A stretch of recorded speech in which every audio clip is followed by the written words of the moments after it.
Maayong buntag mga idol. So karon mga idol,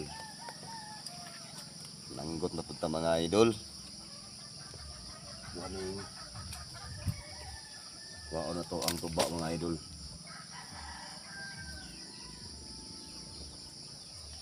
Kailangan makontent na mga idol. Pinira yung pagpananggot usahay mga idol. So, kapit na puno ang isa kagalon mga idol.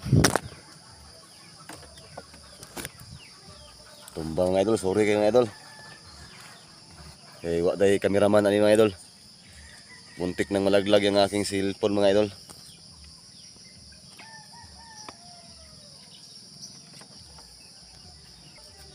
Para mga idol kapit na puno.